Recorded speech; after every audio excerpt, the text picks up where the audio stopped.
Chaos Reign.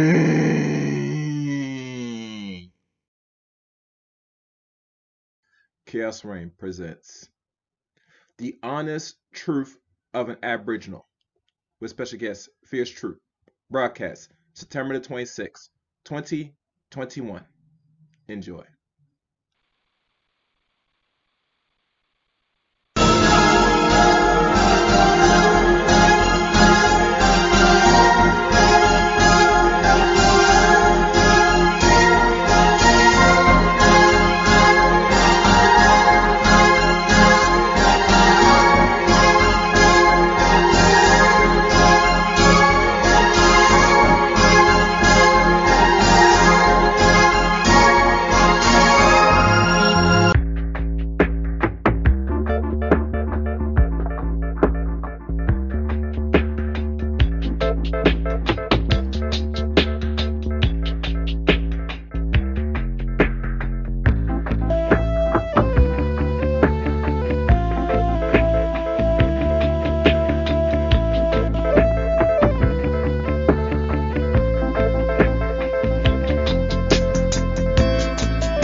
The views expressed on Talk Real Solutions, hosted by Tyrone Thompson at TalkRealSolutions.com, are the views of Tyrone Thompson and do not reflect the views of TalkRealSolutions.com, YouTube, or etc. The content here belongs to Talk Real Solutions and its many contributors. Views and opinions expressed by all contributors belong to them and not TalkRealSolutions.com or Tyrone Thompson, the host, or etc. All data and information provided on the site is for informational purposes only. Talk Real Solutions makes no representations as to accuracy, completeness, correctness, suitability, or validity of any information on this site and will not be liable for any errors, omissions, or delays in this information or any losses, injuries, or damages arising from its display or use. All information is provided on an as-is basis.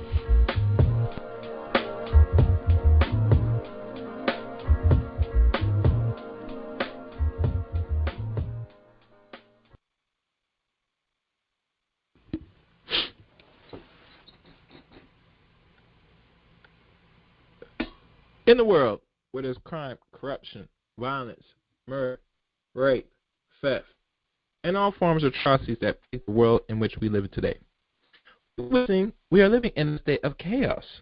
And it'll take a greater or more extreme chaos to restore order in which the world we live in today. Good evening, black people.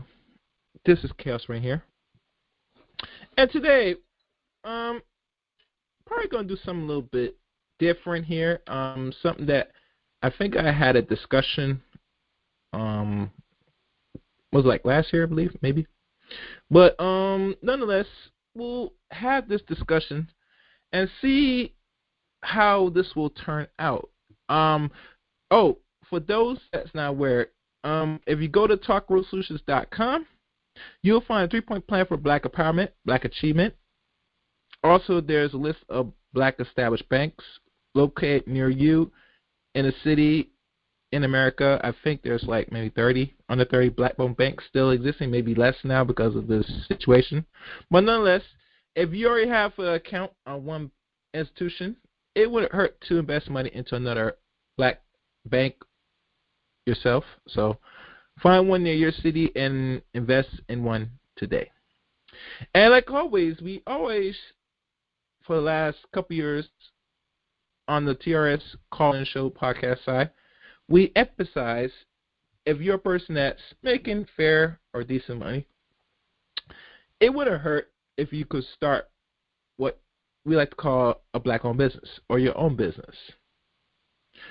Either way, it's always good to have different forms of income, and starting a little small business that will eventually grow wouldn't hurt. So if you're in the entrepreneurial spiritual mood, and I say not everybody could be entrepreneurs, but all of us could have a side hustle, and a small black business is one of many good side hustles a person can have in this new era we're in. So like always, look into that as where you are in life, look into it. Also on this website, there's the latest news articles of current events and things that's going on.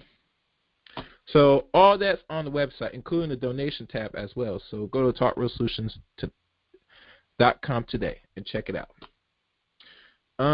Let me see what's going on because I heard something.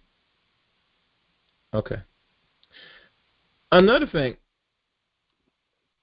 you can also find this show on Facebook as well.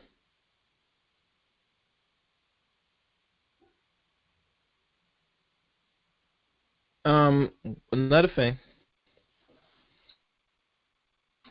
you could also follow us on Facebook, Talk Real Solutions on Facebook. Join the page, and you'll get invite to the private little chat room on Facebook as well. So go to, and I literally mean go to the Facebook page of Talk Real Solutions as well. And what else I want to say? And there's a YouTube of Talk Real Solutions as well under the same name. So find that. And let me think. Oh, I forgot. Yes, I forgot. You can also subscribe to the Chaos Rain channel as well. I go under the name Chaos Rain. Same name, same brand. And you can also follow me on Facebook, Eric Rain, E-R-I-C-K, Rain. That's my name on Facebook, E-R-I-C-K, yep. And you can also follow me on Twitter at ChaosRain7 as well. So subscribe to the Chaos Rain and my social media outlooks as well. And I think that's the rundown. So now let's go to the title at hand, shall we? Today's show is titled, and let me put this on hold, Chaos Rain presents The Honest Truth of an Aboriginal. And today, my special guest, as I have up here for the very first time on T.R.S, is the one and only, the Freece Truth. And I also see him on Facebook. And also you can follow him on Facebook as well. So now, the Freece Truth, if you may, *61, so I can see on the board, so I can let you up.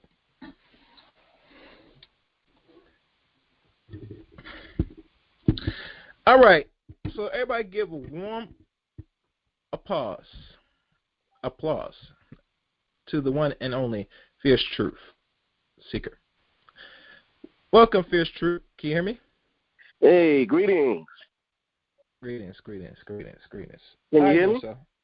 Yes, I can hear you well. Good. You sound clear and perfect. Wonderful. Okay. Always Yeah, I'm positive. great. I'm great. And yourself?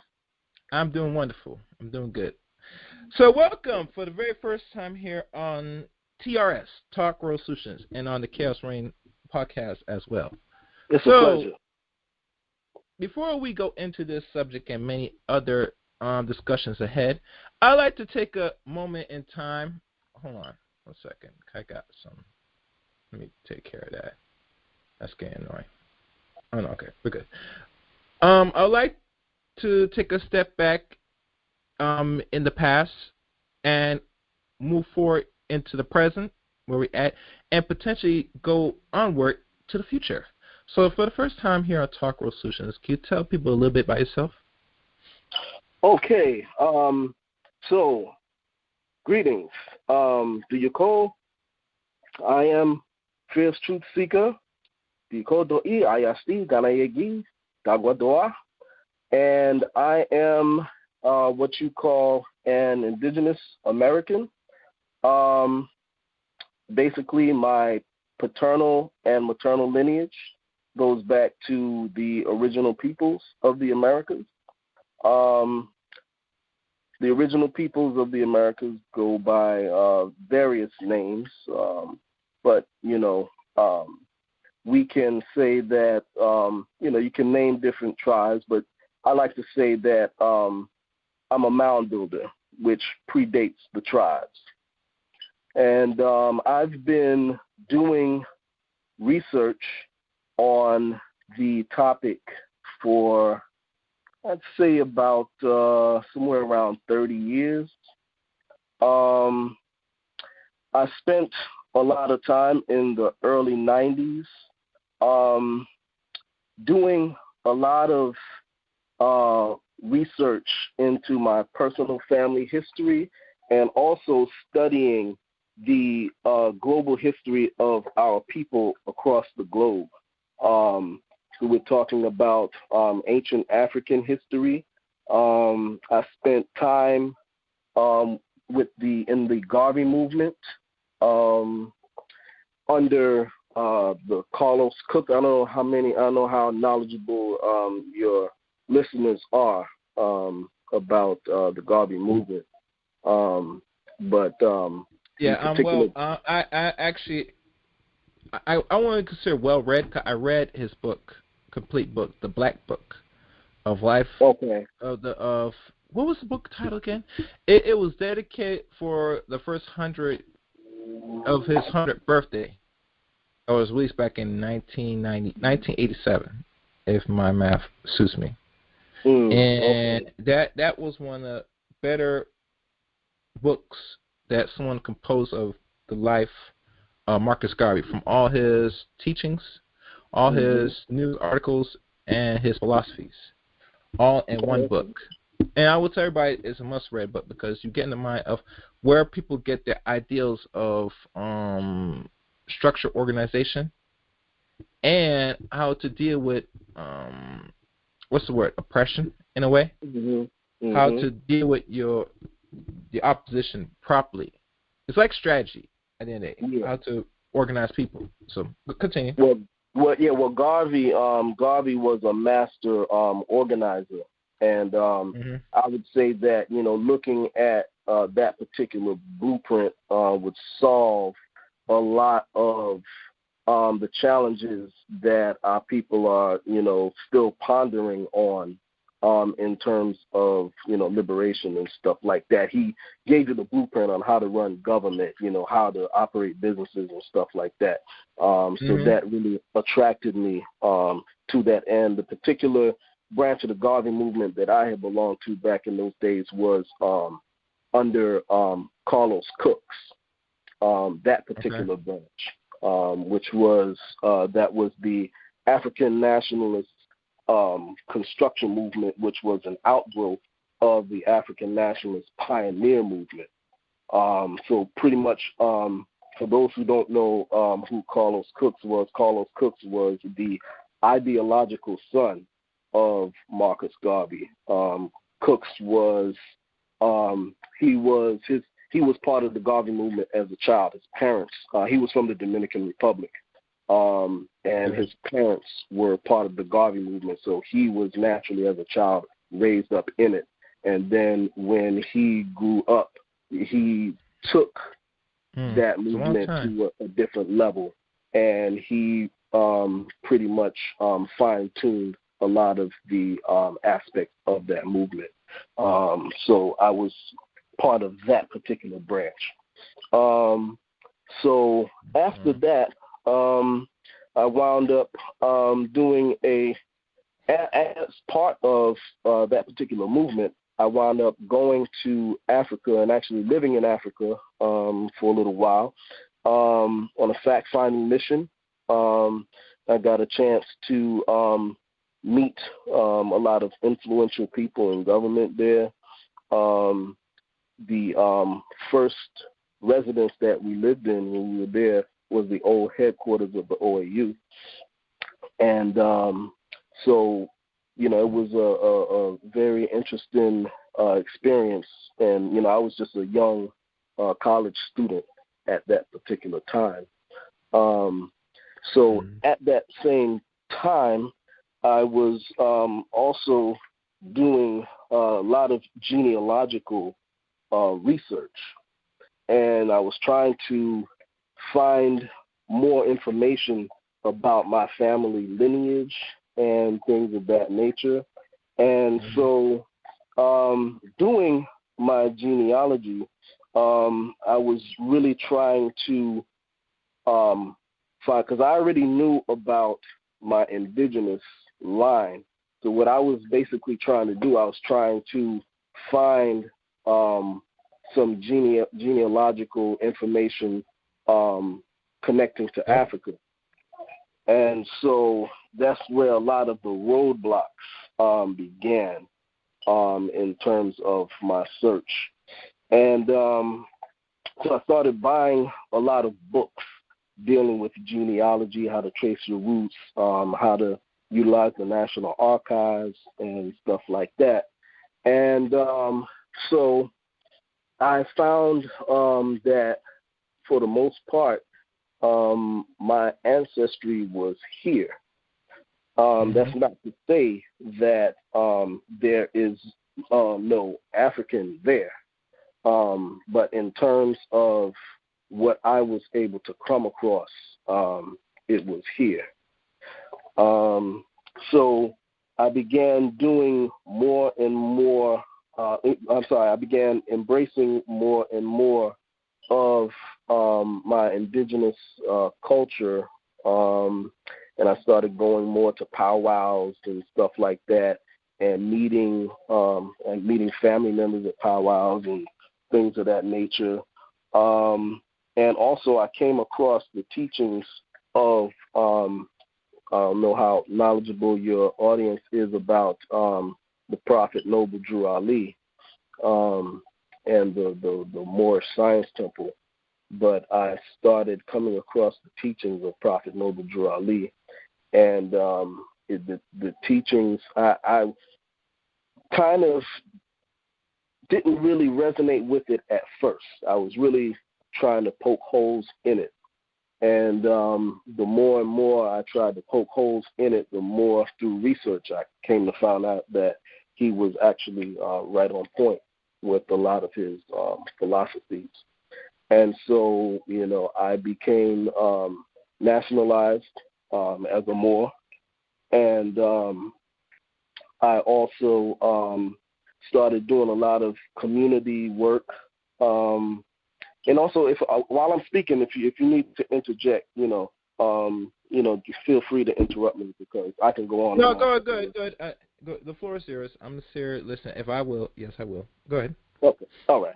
Yeah. So I began to embrace the teachings. I became nationalized as a Moor, and I also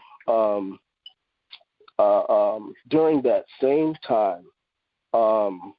I was practicing, being initiated into different spiritual systems.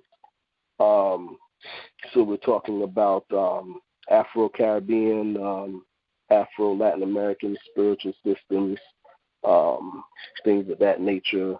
Also African spiritual systems as well, and also studying Native Indigenous American spirituality. I became an apprentice to an indigenous shaman, and things like that. And so I started to, during this time, I would go to different lectures here. Where I am. I'm in New York. I don't know where you're located. But I'm here in New York. So in New York, you had all kinds of conscious movements and all kinds of schools of thought. And I had been through all of the different schools of thought that were around at the time. And I go to the different lectures at the Harriet Tubman School, Slave Theater, all of these different venues and stuff like that. And I was also a street vendor up in Harlem and also in Brooklyn.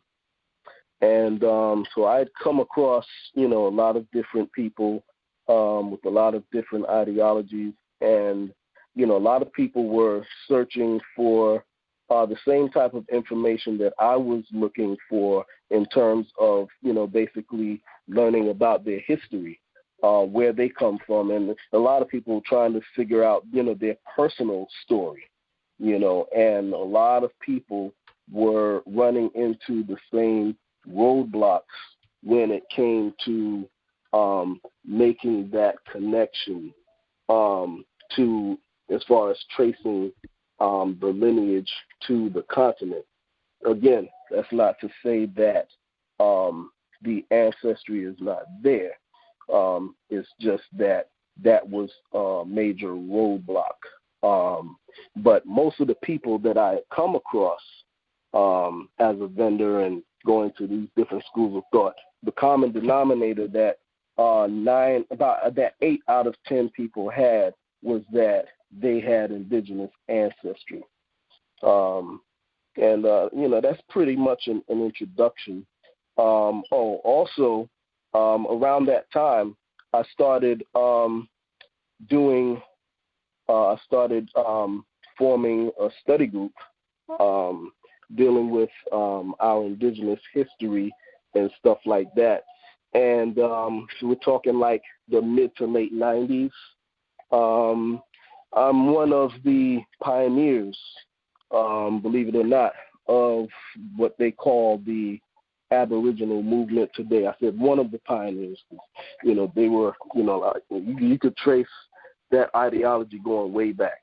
But in terms of like in this particular technological age with, you know, social media and stuff like that, I'm one of the pioneers of that.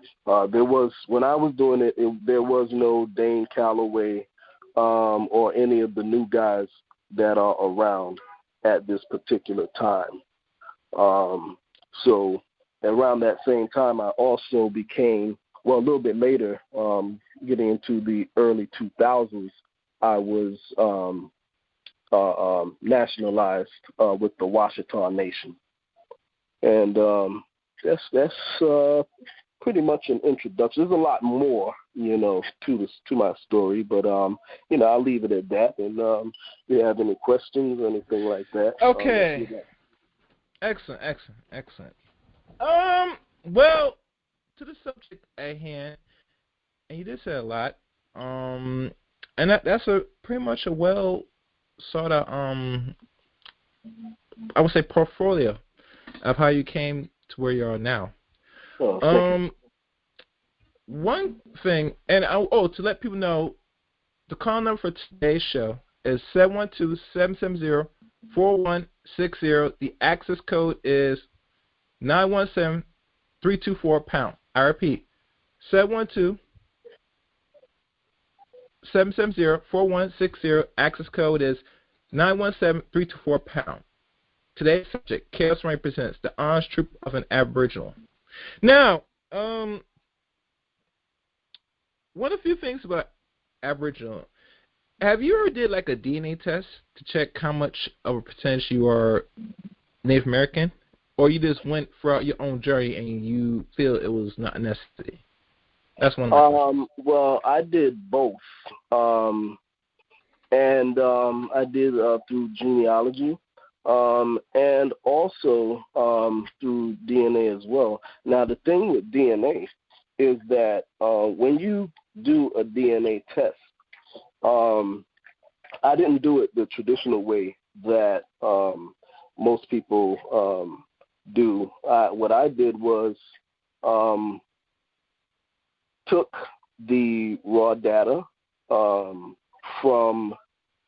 the DNA company and then uploaded it to GEDmatch.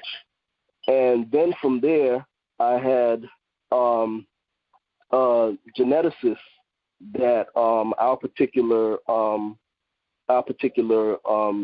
group or nation rather uses, and he's a geneticist based in Australia. And what he does is he's a specialist in what they call Paleo-American DNA. So in other words, when you get your data from, let's say, a company like 23andMe or Ancestry or whatever, you can't just take it just on face value because those particular companies, they don't specialize in Paleo-American DNA. They don't even know anything about that. So that's why we send ours to the geneticist in Australia who does that, and he breaks down those markers even further. And through that, he was able to trace, he does a scientific descent, and then he breaks down those markers, and I was able to see how I am a blood right heir of the original peoples of the Americas. Okay.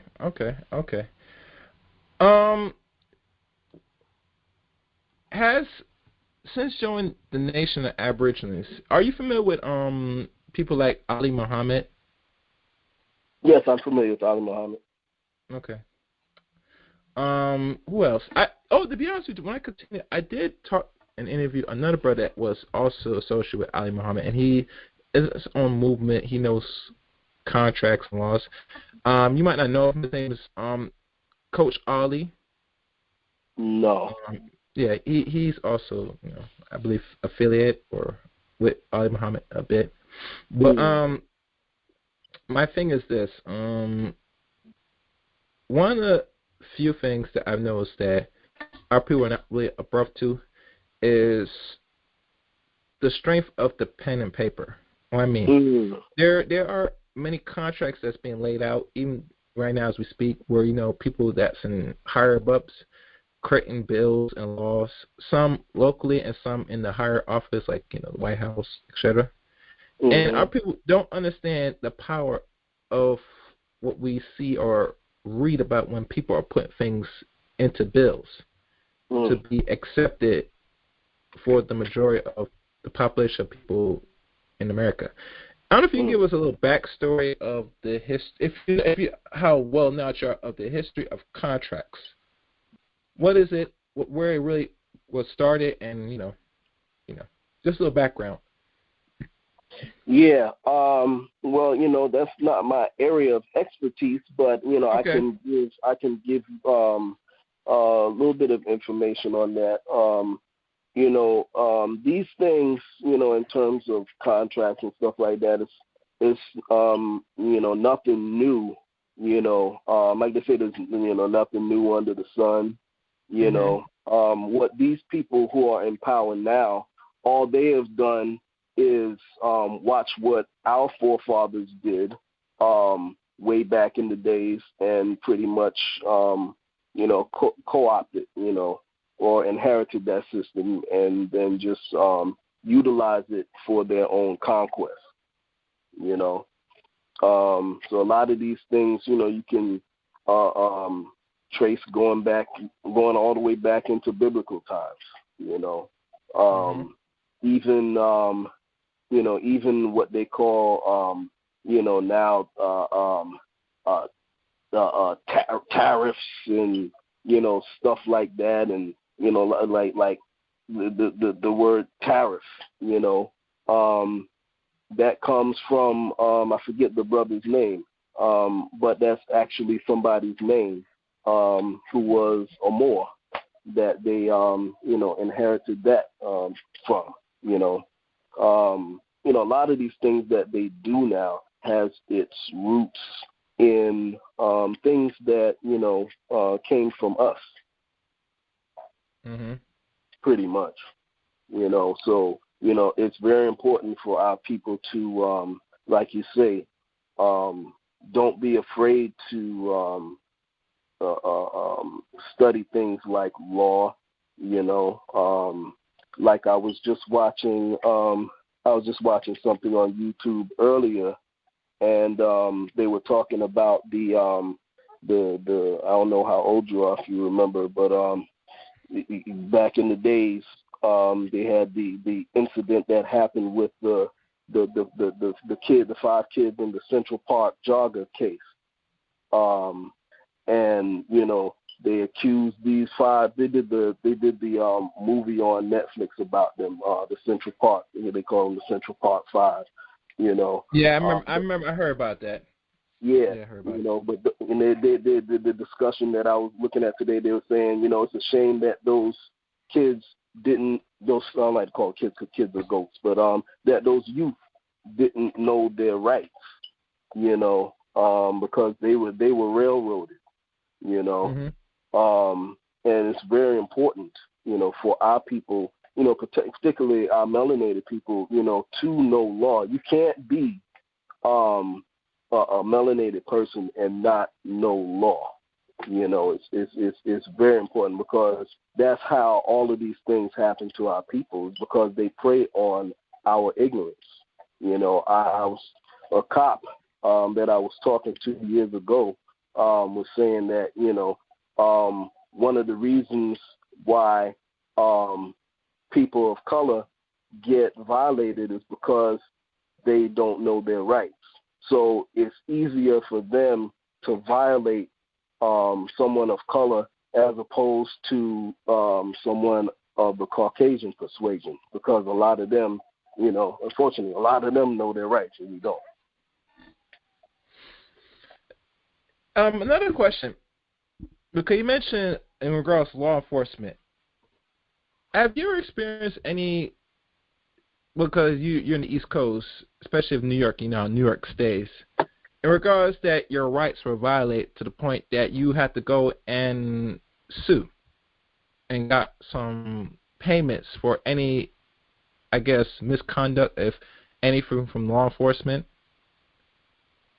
You mean to me personally? Yeah. Just in general, Yeah, fortunately it hasn't happened to me. I know some people actually. I'm gonna have to sue somebody soon because here in New York they're trying to force people to take these vaccines and stuff like that, and they're letting people go from their jobs and stuff because they don't want to take this jab. So it's a lot of lawsuits about to be filed. My thing, because this is not something new. They've done this 50 years ago when they first enacted, even with the first of that, which they were successful at the time with the mandates. I remember when Judge Brown talked about it, and when I look at it overall, I say, well, damn, this is really nothing really new. They've been at this. They've been doing this. And now because we live in more of a modern technical era where we're shifting now, that is just more, to me now, more of an experimentation being conflicted on the people, especially in the West we call America. And I've seen some people and a few people that have started walkout jobs are fighting back. But my thing, if this was put through legislation and enacted now, if I'm not sure if that was true, I mean, I really look into, but it made you more knowledge in this. That my thing is this: that how far with all the necessary affidavits and stuff, paper, how are they gonna really hold not in this new social order we're in now? Because it seems to me that they're tightening up with these bills and these things that are either pushed through or not pushed through to get the people in the will, people to submit their will. What's your take on it? If you want me elaborate, but Yeah, well, the whole thing realistically is that they do it because we have these adhesion contracts that we're unaware of from the time that we're born up until the time that we become an adult. They get us into these adhesion contracts that allow us to be what they call wards of the state. And you actually waive a lot of your rights by doing that. And so we're talking about all the way from the time when you're born and, you get a birth certificate, and the time you get, a social security number, you sign up for selective service, you get a voter registration card, you get a library card, you get all of these different things that just locks you in the system so much. You get a marriage license, all of these things make you a ward of the state. And when you do that, you pretty much waive a lot of your what they call sovereignty. Okay. That's just it goes deeper than that, but that's it, in a nutshell. And so it's hard to really, and even all the way going down to the driver's license, and they don't tell. See, the thing is, they don't tell you these things. They don't explain anything to you. They just violate you, and they don't give you an explanation on why they can violate you. But the real solution, if you want to talk solutions, we spoke, because we can talk about the problems from now until, the next 20, 30 years. And these conversations that you and I are having and, and myself and my associates have on a daily basis, these conversations can continue going on. But, until we adopt the philosophy, like we spoke earlier, we spoke about Marcus Garvey, people like Marcus Garvey and Carlos Cooks, those people emphasize that we have to create our own and not rely on the system. I don't want to sound racist or anything like that, but to be totally honest with you, integration was the worst thing that really happened to our people, you know, and it created a mindset that we have to rely on the system to do for us what we can do for ourselves. You see what I'm saying? Garvey, if you look at Garvey and you look at his particular program, Garvey had a whole governmental structure. You know, he showed you everything to run a nation. You know, he had different ministries under his nation. You know, he had the Black Cross nurses. He had the Black Star Line. He had the Black Shipping Line. He had you know, he had a military force. You know, he had everything. He had a printing press. You know, they put out their own media, and we were talking about at this particular time, they didn't have the modern technology that we have with computers and, you know, the internet and all of that stuff. He didn't have it. He did this way back in the early 1900s, you know, and he had the largest movement among our people way back then without modern technology. So now I always ask people, I say, well, what's our excuse in this day and age? We're actually in a worse situation now than back then with all of this modern technology that we have. You see what I'm saying? Yeah. Yes, I follow. I'm sorry, go ahead. No, go ahead. Continue. I'm not going to interrupt you. Oh, yeah, you know, I'm saying that, you know, what's our problem? You know, it's, you know, we're getting the wrong education. It's like, you know, like me, I work in the school system. Should I say the food system? You know, but realistically, you know, these youth, they're not getting a real education because all they're doing is teaching them how to go out and be a slave. They're not teaching you entrepreneurship in school. They're not teaching you to leave school and start your own business. They're teaching you how to leave school, go to college, and get a job. And you go to college and, you know, you get a bunch of degrees and stuff like that. And more than likely, when you finish college, you're not even going to start working in your field.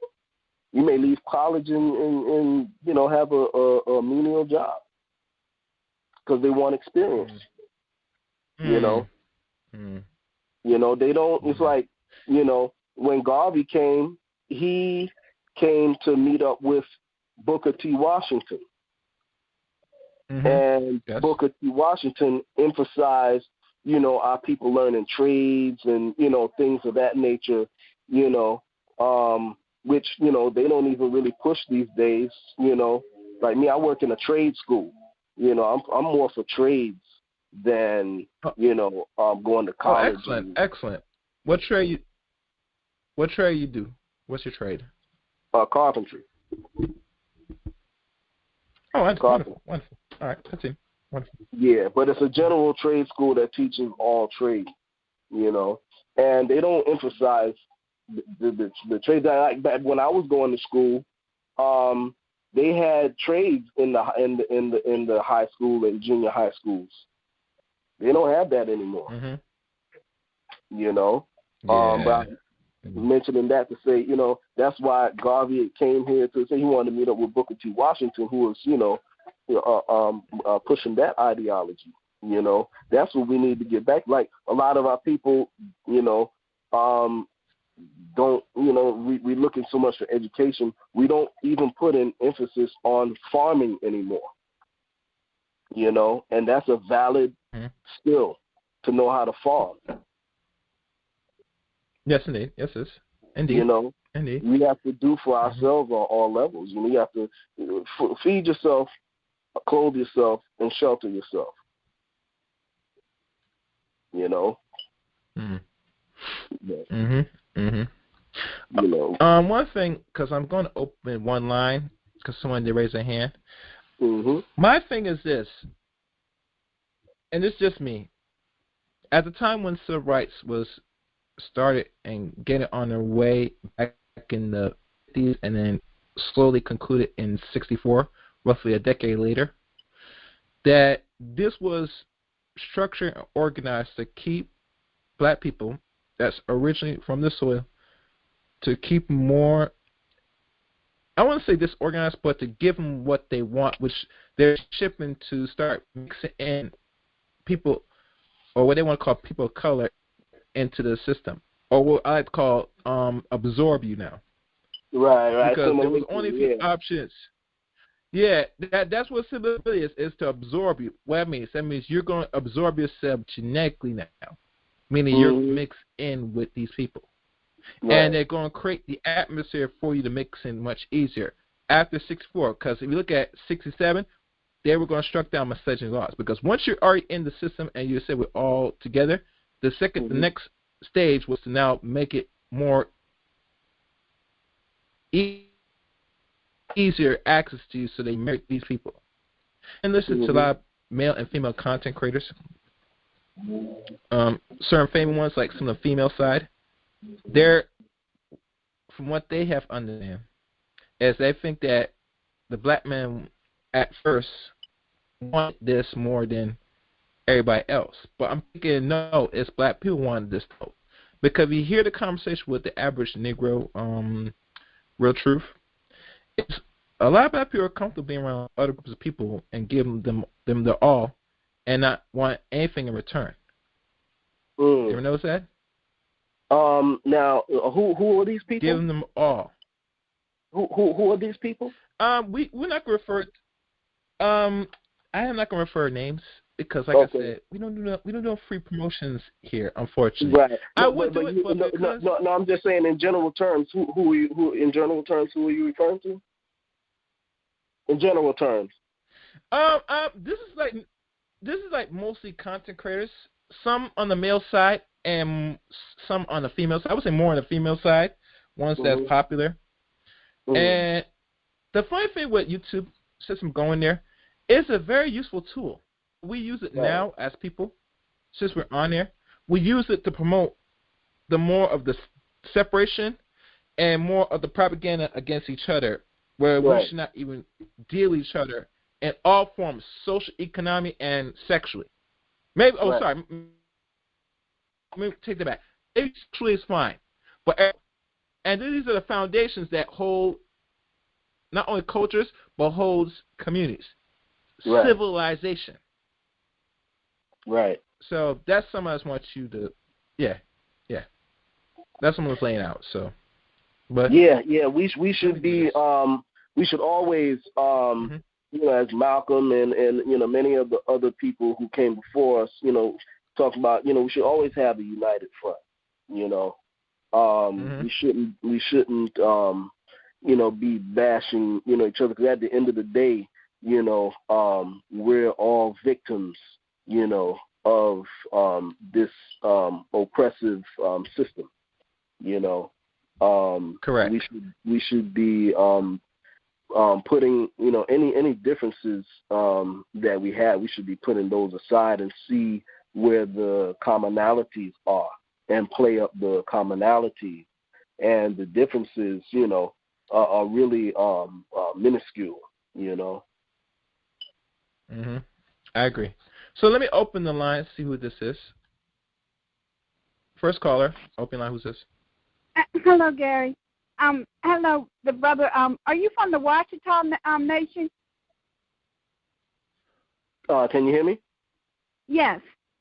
Yeah. I was back in the early 2000s. I was with the Ouachita, the branch here in New York.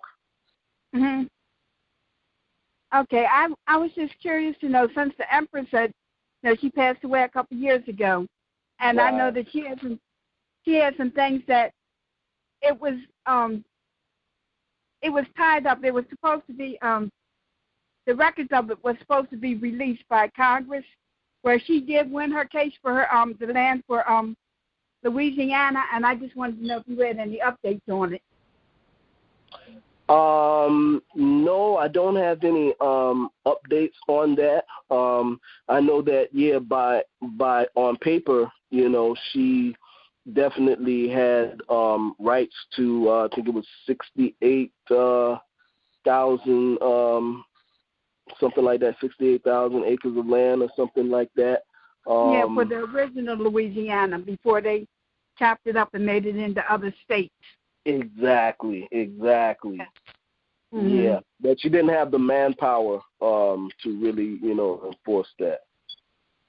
Yeah, I know she won something. I know she did get something out of it, but I know now it was supposed to be left in her son's hands. So I was wondering if he was continuing that battle with her, without her being here, but if he was still continuing to fight for her land, or if he just settled for a payment. Yeah, I really would. I'm gonna choose not to speak on that for certain reasons. Okay. But I will say that there are some that are still. Her son is still around.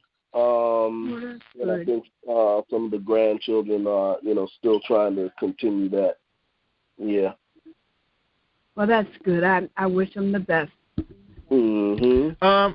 What's your name again, Miss? If I may. Thank you for taking my call. Hello. I appreciate it. Thank you, Gary. Hello, Miss. What's your name again before you leave? I think she hung up. Oh, wow. Okay. Well, thank you. And like I said, if y'all want to call in, please call in. Call number to today's show, 712-770-4160. Access code 917-324-POUND. I repeat, 712-770-4160. Access code 917-324-POUND. Tonight's subject, T.R.S. presents The Honest Truth of an Aboriginal. Now, what are the myths and false notion of an Aboriginal? That people are not abrupted. Yeah. Okay. Let's see. Myths and false notions of an Aborigine. That's a very good question. I'm gonna put you to work today, Mr. Truth. So you know how it is, man. I gotta ask the question. Yeah. Hey, listen. See, people must understand. As much as I bring the chaos and I have to bring this order, I have to really, when the spirit does catch me, something has to really, the question has to be asked. So, but nonetheless, don't mind me. Because, it's all good, brother. It's all good. So I would say one of the biggest myths about the Aboriginal movement is when I hear a lot of people saying that we are not Moors. Okay. Firstly, again, when I was doing, I'm one of the pioneers of this particular movement. Okay, and a lot of these people who are on the scene now, many of them weren't even born yet. So I can tell you from one who was active in the 90s that the Moors were the ones that were saying that we are Aboriginal before anybody. And we have to look at, the fact that there is a lineage, a lot of people think that, this particular movement, just started like 5-6 years ago. But that's totally false. One of the like the sister who was just on the line, she asked about the Empress. Okay. And for those of y'all who don't know, we're talking about the Empress Verdiasi Tiari Gostin Ilbe of the Washita Nation. Okay. And she was she was a Moor. Okay, now we're talking about the Washita Nation. The Washita was an indigenous nation of Moors. Okay, and she always talked about Noble Drali. As a matter of fact, she even stated that she was related to the Prophet Noble Drali, and all of the, like what you call, well, let me not say that. Let me backtrack. So during the 90s, you had a lot of people of our particular melanation who were calling themselves Indian at this time. And a lot of people caught on to this thing due to a book that came out called Black Indians by a gentleman by the name of William Lauren Katz. Okay, and is that the one with the black man and Indian side by side? Is that yes, it is. The black man and the Indian? Yes, it is. That's the book. That's the book. Oh. Okay. So you know, I think. Okay. Your phone is breaking up real bad. Can you repeat what you just said? Hello? I said, is my phone good? I sound clear? I hear you now. I sound better? Oh yeah. damn. Hello, can you hear me? All right. Continue. Just continue. Let me fix Okay. it. Yeah, that's the book. With the brother and the indigenous person of what they call Mongoloid persuasion. So that book came out in 1986, and a lot of our people, bought that book and became more interested in learning about the indigenous side of their heritage. Now, mind you, that book is not the first book written on the topic, but it was a book that was very popular about that particular topic. And so during this time, I would go to powwows and I would see a lot of melanated people, in indigenous regalia and stuff like that, and I would be the one at the powwows, telling people, hey, that we are the original, what they call Indians. And most of those people that look like us would, they would be debating me on that. They'd be like, no, we are the descendants of African runaway slaves, and we married in with the Indians. Now, that's not to say that that didn't happen in some instances, but when you talk about in ancient times,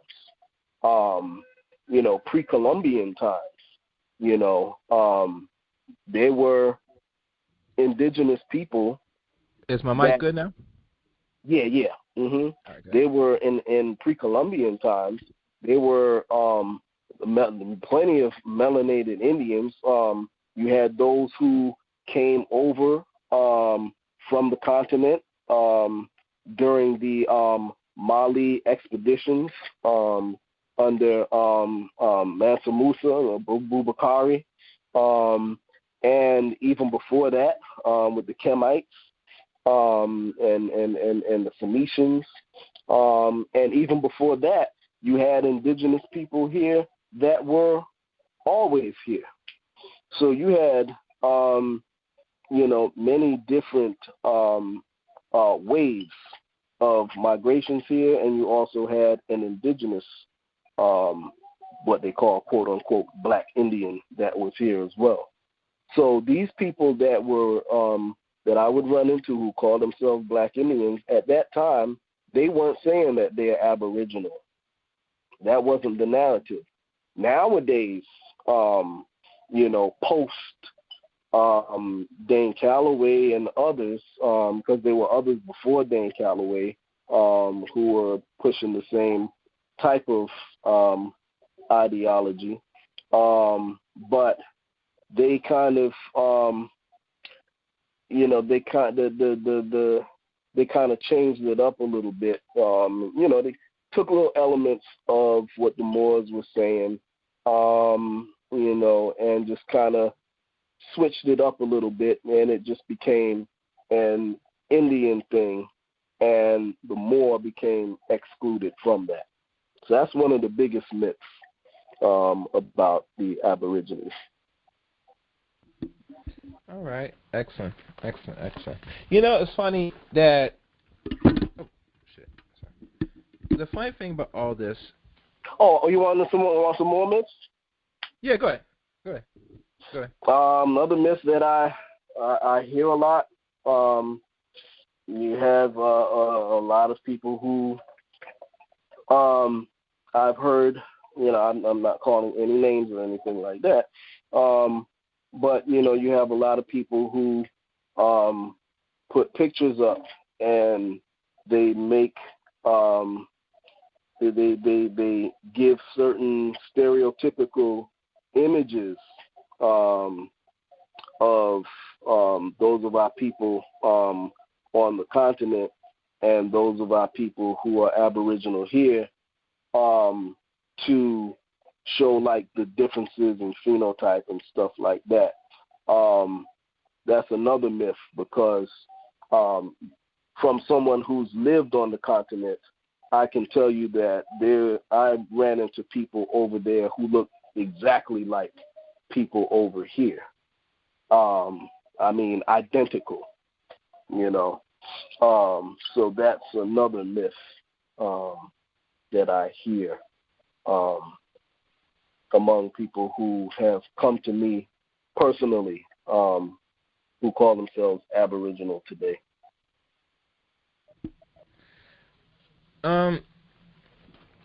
One thing I've noticed, and I'm not sure if you heard this or experienced this, I think one good example was Kyrie Irving, that he is, I guess, on his mother's side, is part Native American.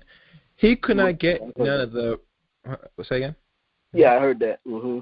Yeah, that he couldn't get any benefits or partial reparations from that side until he was in the NBA, and he had to pay money to get that, which I find it very odd and funny. That no one really sit him down and try to help him, since he does have some lineage, that he has to pay out of, and usually, mostly that, especially if you're a man that come from a Native American, probably a black person in general, that you should not be paying just to show proof to get some benefits and royalties in this country as a Native American, because Native Americans do get reparations. You get me? Yeah. You shouldn't. Yeah. I agree. You shouldn't have to pay to do that.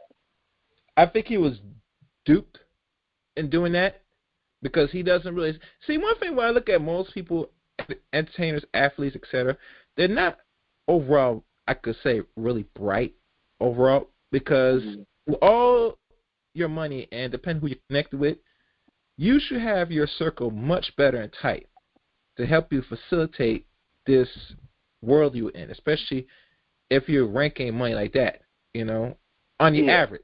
But overall, we know that most people that make money, like their money is different how they make the money than us, that their money, at the end of the day, if they're not careful, will go back to this community tenfold once their career is done.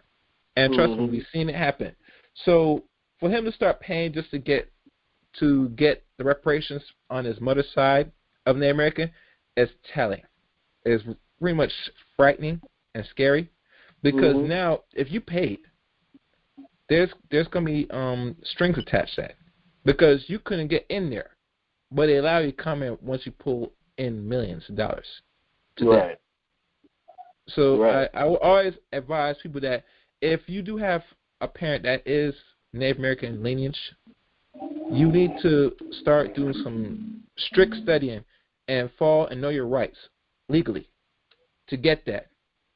Because, to be honest with you, let's say black people are mixed with other people from West Africa, right? If we want to go there, right? Mm-hmm. That still, you're still claims to this land because our people overall, have built this country, built this nation, and still maintain this nation as we speak right now. Mm-hmm. That you owe black people something. You get me? And black people overall don't know how to go about to get these people to pay them what is rightfully theirs. And that will go to like many things, and we'll talk about the solution problem in a little bit. But right now we're just going to lay the groundwork that there are some work that needs to be done. And doing a Twitter like with what's his name?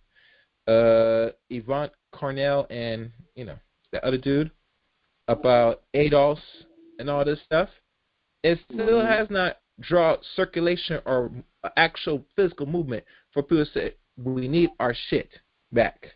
It's time to pay up. I don't see much conversation, discussions on that. You get me?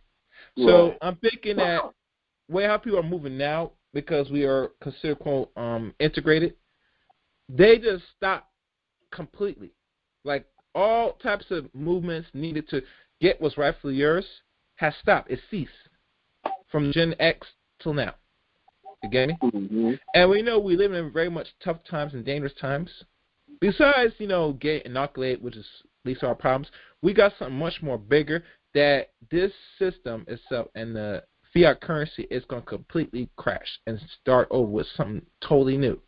True. And majority of people don't know how to operate in this new, what they call this so-called reset, which I call the restructuring of control, in a way.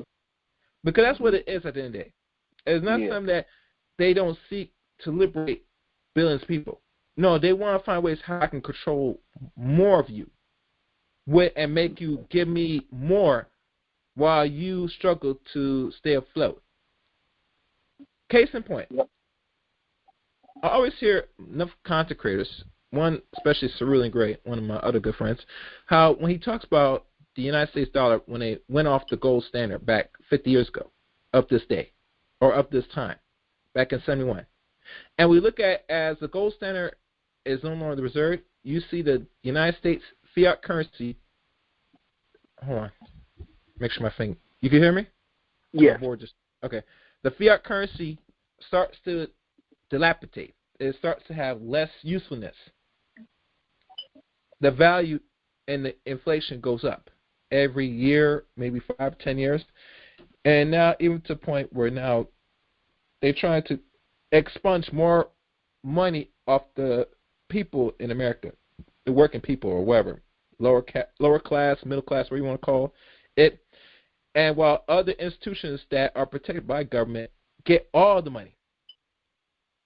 So you're seeing a shift of poor and rich again, like it was always in existence for centuries ago. It was only up to the 40s that it start to shift and create what we call middle class. You get me? Yep. When we look at in history, and remember, Noble Drew Ali came around because he was more in the late 1800s, probably 86. And when he was learning what he learned and knew Marcus Garvey and, where they had a falling out, probably for good or wrong reasons, when I can go into that. But he found alternate ways how Americans, black people, how they should move. Now, and mind you, when he was taken out, he was gone now 92 years ago, after Garvey was sent back home to Jamaica back in 1927. 2 years later, he was gone. You get me? Mm-hmm. And if you look at the timetable of people that were doing certain things and they were taken out, you see a shift of where Americans, especially black people, were going at that time. Mm-hmm. So, and mind you, the Nation of Islam did came into existence the year later after Elijah Poole, aka Elijah, what do they call Noble Drew Ali, died in 29. So they came and established in 1930. So they know that they can have certain people teaching people how the system really works. What is language? The words, which is the hieroglyphs of control. Meaning that if you can't decipher my hieroglyphs, you can't decipher my code that I'm using to attack you. Your physical death is inevitable, like always, in time, because you live in a very uncertain environment behind enemy lines. But one thing, before that gets that direction, I get you verbally, mentally. Then the physical body is mine. You get me? This is all psychological warfare, brother. You get me? That has done and has worked is works. So that's what I'm going to lay out. If you want to expound, you may go ahead as I'm looking. See if anybody, yeah. Okay. Yeah. I just wanted to interject. When Marcus Garvey was in prison, Noble Drew Ali had went and visited Garvey, and there is a letter. I have that letter here somewhere. If you can find it, read it to me, please. I want to hear this. Yeah, I don't have it on my person right now, but I can get it to you. I can get it to you at a later date. You can have it in your archive. But yeah, he did when he went to visit him. Garvey had given the Prophet Noble Drew Ali the go ahead to continue what he was doing, because he said, "Hey, brother, you're right. Our people need a nationality," and he gave him the thumbs up to keep doing what he was doing. I'll email you. I'll email you that information when I pull it up. I mean, if you can send it through Facebook, will be good, because it's Facebook. Messenger. I think it could work the same way. It should be the same way. Yeah, just send it to me. Yeah, don't worry, you'll see. But you'll check at the end of the show. Yeah. Yeah, but go on. Okay. Yeah. So right now, if we look, these are real good people to look at. In terms of what you're saying now, these are real good people to look at in terms of, because a lot of times we try to, when we say we, I'm talking in general. A lot of times we try to reinvent the wheel, and the wheel is, already there. If we look at the blueprint that these people laid down, everything is there for us. If you look at Garvey, you look at Carlos Cooks, you look at Prophet Noble Drew Ali, man, you have a wealth of artillery that you could utilize. To give you an example, Garvey gave you everything that you need to be able to organize and set up a whole government.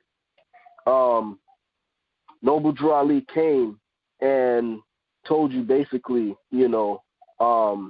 about civics, and nationality. If you study his works, it's all there. Carlos Cooks, right now, especially with what they're doing now, these people are not playing. They're firing people from their jobs, who are not taking this vaccine. I know plenty of people who've been let go from their job because they say, I'm not taking the vaccine. And if you do happen to be fortunate enough to stay on your job by having a religious exemption or medical exemption, which most of them they're denying, but if you do happen to be so fortunate, they want you to get tested every 2 and 3 times a week. And with those tests have all kind of chemicals and substances in it that are carcinogenic, like ethylene oxide, and a whole bunch of other stuff that is really bad, and could cause all kinds of side effects after you've been exposed to it on a regular basis, in a prolonged basis. So these people are not playing, and there's more to come. They haven't even gotten started yet. With the lockdowns and the food shortages and stuff like that. So, right now is not the time to be. See, the thing with our people is that we have been infected with the colonizers' bug. We want to be like the colonizer in every way, in every fashion. See, their whole thing is about being an individual and individualistic, when our people traditionally were communal, and at this particular time, you are not going to survive trying to be an individual. You have to do things as a community, as a collective, okay? Because if you think that you're going to survive what's getting ready to come down the pike as an individual, you're going to wind up in a concentration camp or dead. But, you have to look at other groups of people like the Amish, like the Jewish communities and stuff like that. These people who, move as a collective, and not as just one person. We're the only people that, want to be, I got mine, so I'm good, I ain't got time to worry about what everybody else is doing. We think like that, and that's our downfall. But we have to start being more communal. We have to start pooling our resources together. And, not worry about what these people are not worrying about, is my job going to accept my religious exemption or, my reason for not getting the vaccine? Create your own job. We shouldn't be begging. That's what Garvey was all about, being self-sufficient. Carlos Hooks was being about self-sufficient. Noble Drew Ali was about being self-sufficient,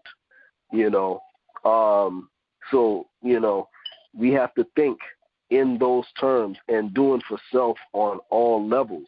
If you're doing for self, then you're not worried about if they tell you that you can't go to the supermarket if you don't have proof of vaccination because you grow your own food. You're not worried about if you're going to get evicted out of your apartment or whatever because you have your own land and you have a community behind you. Just study. I mean, if you want some good references, get the book, The Philosophy and Opinions of Marcus Garvey. I guarantee you'll never be the same after reading that book. Get the book, Carlos Hooks and Black Nationalism by Robert Harris. Get everything that you could get your hands on about Noble Drew Ali. And I guarantee you will never, your whole outlook will never be the same. Guaranteed. You'll think of things in a totally different fashion. Your whole scope will be broadened. You'll be ready to conquer the world. And that's pretty much it. Yeah. I'm concerned with a lot of things out here on the streets. One thing is evident that our people are not really in power. So when you're powerless right now, besides what is available to try to fight back, this is just the end result. I don't really tell people what to do with their bodies overall because at the end of the day, you have to make a conscious decision because let's be fair and honest. A lot of our people, when we talk about entrepreneurship, and I don't push it much I talked about it now recently because it was one of the models. One of the things that is the saying of T.R.S, Top Real Solutions. Majority of people overall, especially if you're a black person, are not going to really have your own business like that. The only thing you could look forward to is like a hustle out here that might be a business, but even from what is already here and that's possibly down the pipe is when they start to push back with the accounts. You get me? Like one time it's like 10K. Now they were trying to push to make it 600. So these people, how they move is they strategize that if you go on that route, it's going to make it even harder for you to survive. You know what I'm saying? Especially in the West. If you're not really in a serious corporation, you're doing the employment of the hundreds of people. And even that alone, you have to really make a conscious decision if you're going to say, if I'm going to abide by these rules or I'm going to get fined, which is a couple $1,000. Which a couple $1,000, let's be honest, ain't shit. But we know all corporations are, at the end of the day, trying to make their bottom line and make the money. You know, so, like I said, some people are going to be affected by this. Some might be injured. Some might lose their life. At the end of the day, you got to know your risk tolerance and figure out if you can make the best decision for yourself as a person.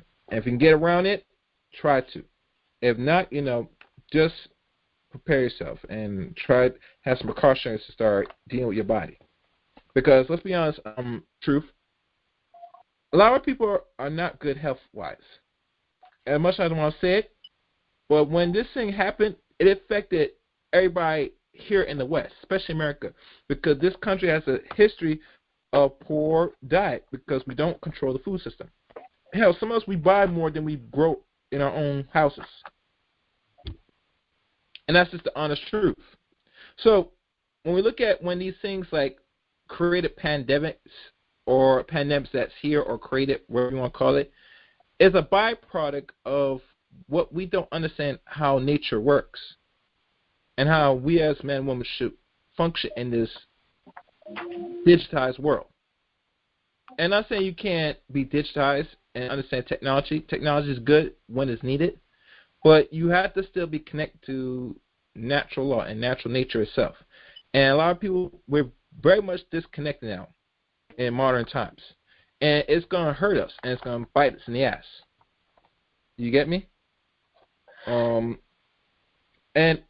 I know with Ali Muhammad, because he deals with health, caring people and stuff, which is good, that it's going to come to a point that people are going to have to really learn to go back to how they're going to heal their bodies, no matter what type of situation they put in or what they're going to put in their guts.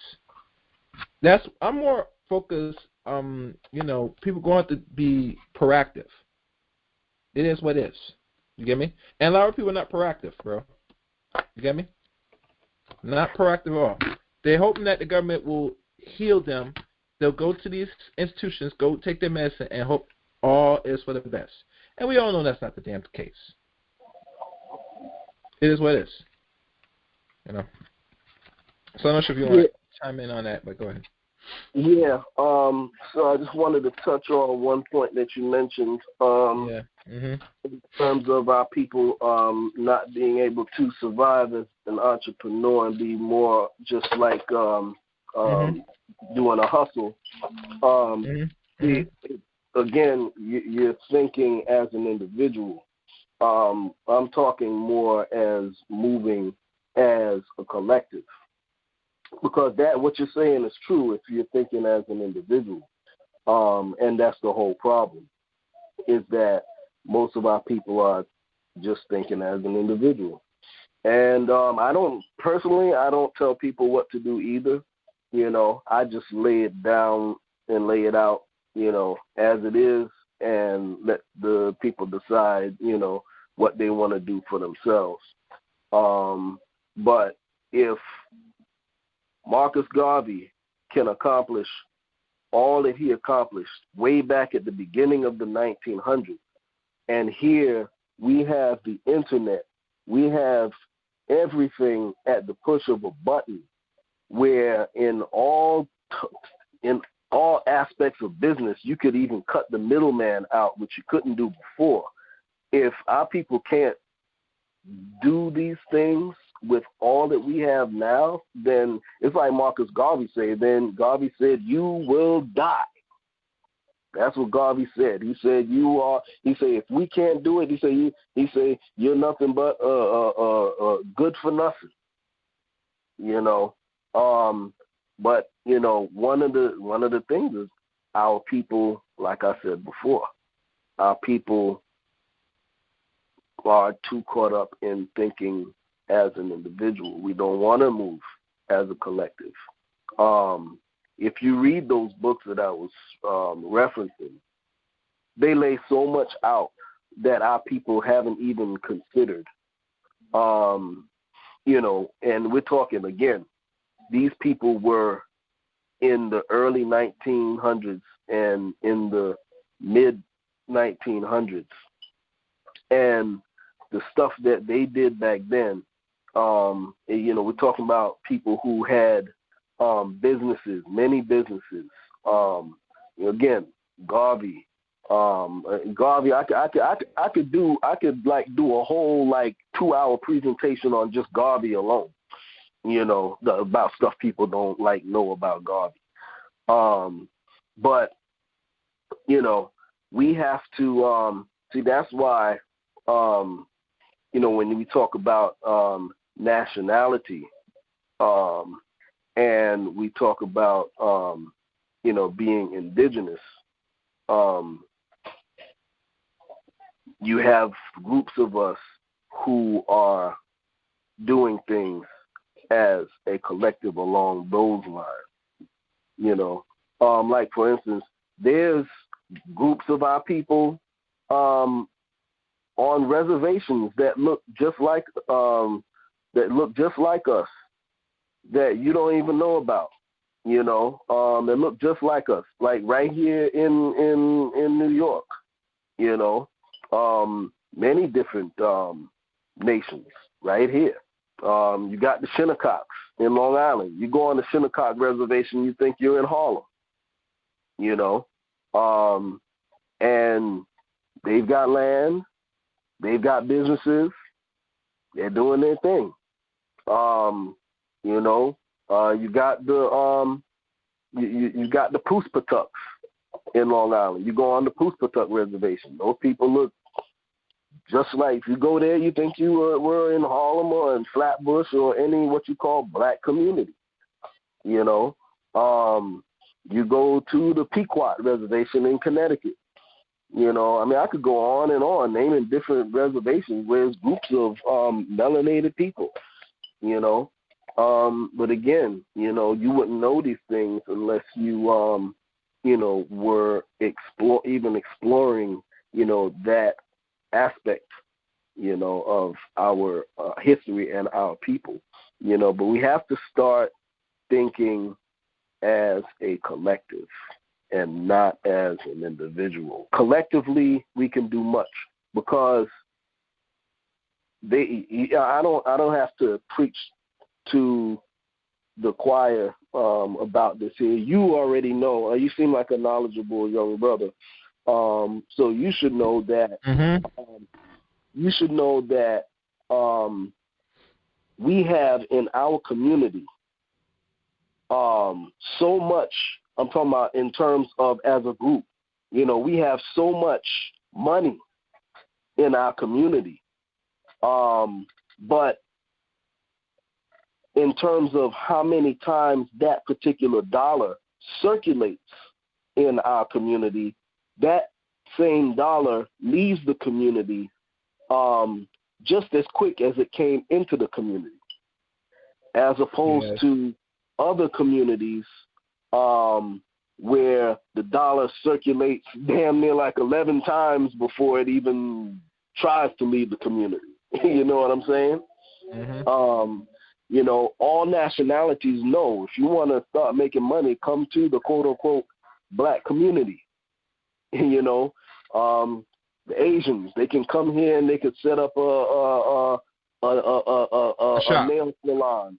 A Chinese they know they're going to get paid. Yeah. They know they're going to get paid. They know the niggas are going to come, excuse my expression. They know the niggas are going to come and, you know, they're going to make them rich. Or they could set up a MSG store. I'm sorry, I meant a Chinese food store. And they know they're gonna get rich by selling you chicken wings and French fries and Chinese food that they don't even eat, you know, and or any other nationality. The pizza man can come, the Italian pizza man can come and set up shop in your community. He know he's going to get rich. Mickey D's know they can come into our community. They know they're going to get rich. You know, everybody knows they can come into our community and they're gonna, you know, they're gonna do well. You know, so if we can make everybody else prosper, why can't we prosper ourselves? Why can't we collectively do the same thing? That tells me that something is psychologically wrong with our people. You know, why is it that nobody respects our people? They don't respect us because we don't respect ourselves. Instead of us coming together and collectively doing something to better ourselves, you know, we'd rather be separate and try to do our own thing. So, of course, nobody's going to respect you. The Chinese man or the Chinaman in your community can look at you and follow you around the store, you know, and maybe even go upside your head, you know, and accuse you of stealing, and know that, you know, your people ain't going to do nothing but sit back and complain after he done smacked your wife upside the head or whatever. You ain't going to do nothing, you know, because he has no respect for you, you know, and they know you're not going to do nothing, you know, or any other nationality. You know, this is what goes on. You know, even some of our people, even from the continent, they come over here and they see our people the same way, a bunch of lazy Americans. You know, I hate to say it, but that's how, you know, I got a lot of African friends, you know, and this is how they see our people, you know, because even among them who come over here, like I live in New York, right? So you go to Harlem from 125th Street, going all the way to like 138th Street, it's like little Africa. The Africans own all the businesses. I wouldn't say all the businesses, but I'd say about like 75, 80% of the businesses, you know, within that radius. Okay, and they come over here and they thrive. But those same Africans, they don't have a high respect and regard for our people here. They don't. You know, even some of our people from the Caribbean, you know, I'm not knocking our people from the Caribbean. My mother's from the Caribbean. But, you know, a lot of them, you know, have the same attitude. So what's wrong with our people here? Why everybody else, you know, can come here and thrive and we can't? What is wrong psychologically? I'm asking because, you know, something. Let me say this. For the people, the foreign blacks that come here, that you might think they're working hard and they got here with nothing, don't be fooled by that. They got here solely with foreign aid. You know, the United States government has given foreign aid to, I think, almost 200 countries. More of them are in Africa and the Caribbean. And with that foreign aid, it gives them the liberty to come here. And if they play the cards right, which most of them do, they're able to set up shop and don't pay taxes for the first 10 years on the average. So for most of that's been here since the inception of America, they are really own what is rightfully theirs. So when they talk about black men and women, adults or Aboriginal Americans, tell them that they're lazy, don't be fooled. You cannot be lazy in America. It's impossible for a black person to do that, especially if you've been here for centuries. When they do that, I don't say it. You know, I'm just saying that's what I hear. You know. They'll tell you that because they're trying to throw it in your face. And I'm telling most black people when they hear that, ignore that. And if they get real boastful, you tell them, say, if it wasn't from our foreparents that fought for civil rights, your black ass that's from either from Trinidad, Jamaica, or any part of Africa, especially Nigeria, you will not be able to get here and come here and reap the benefits, well, the backs of black Americans. And I want more black people, especially, to express that hard. Because there is a sense of disrespect that no one's saying, you're one generation away of becoming a nigger in America if you're not originally from America. So let them know, say, keep that in mind, that this country is known to make and create niggas. You get me? That's a fact. So they're thinking like that. You know, I always give them the history lesson. Good. Yeah. Continue. I didn't mean to cut your wisdom, but I do. Yeah. So good. So that's why I try to express that heavily. Right now, if you look at what's going on, they are going to import black Haitians in America by the thousands. Right. Don't be fooled what you're seeing on TV of the whipping and stuff. They're trying to create an atmosphere or a climate that you must draw sympathy because they're going to bring them in. Right. That's how it works. Yeah. And I'm tired of dumb idiots, from male content creators to females, especially females, thinking that, the white man's doing some favor, push him out. No, he's letting them in. He's giving you the glimpse of the abuse so that way when you're not looking and your back is turned, you see a whole bunch of them in your neighborhoods. That's how this shit works. Yeah. So remember, the percent of ADOS in America, and I know one woman did a content on this extensively with some research. She found only 10% of people that's descendants of slaves or Aborigines is only 10% here in this country. Only 10%. So every decade, your numbers are slowly decreasing because you're being, what do you call it? Replaced? Not replaced. You're being absorbed. Absorbed, yeah. When people, remember, I'm free. When they talk about replacement, they're talking about absorption. Yeah. Because where are you going? Where are your black ass going?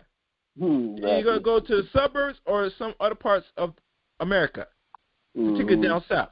You're being absorbed into the society, and we're the last stage of removing and not paying no black person that's been here for centuries. And remember, they have a bill in place now for reparations, but they're holding off it until you are at a certain percentage that is minuscule for them to say, okay, it's time to pay up. It'd be the same situation what we have in Australia. When you see it went down to millions to almost under 20. Right, Australia. Yep. That's how it works. And now, I don't know if they got any reparation, but let's say they give it to them. It don't make sense because you're no longer a population. You are actually almost at extinction rate once you get down to thousands. True. And that's where they want ADOS, original Aboriginal black people, men and women in America to be. And they're going to fulfill that before 2053. And everybody knows 2053 is what we consider, or what they call the browning of America. The browning. So that means it will be, the assimilation process or the absorption process will be complete in the next 20 years, at best. Because if you're down to 10%, and these people that are original descendants, that's going to cut down to 5% in the next decade, and it goes down to 3%, and in the next 20 years, it will be down to less than 3%.